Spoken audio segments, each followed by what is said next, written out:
للرجال نصيب مما ترك الوالدان والأقربون وللنساء نصيب مما ترك الوالدان والأقربون مما قل منه أو كثر نصيبا مفروضا.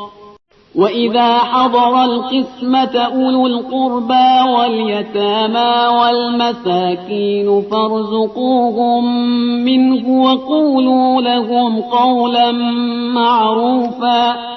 وليخشى الذين لو تركوا من خلفهم ذرية ضعافا خافوا عليهم فليتقوا الله وليقولوا قولا سديدا.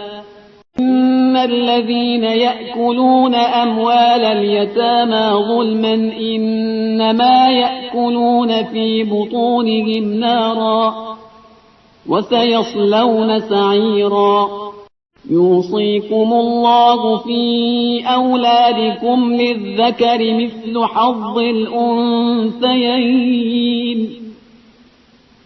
فإن كن نساء فوق 2 فلهن ثلثا ما ترك وإن كانت واحدة فلها النصف ولأبويه لكل واحد منهما السدس مما ترك إن كان له ولد فإن لم يكن له ولد وورثه أبواه فلأمه الثلث فإن كان له إخوة فلأمه السدس من بعد وصية يوصي بها أو دين.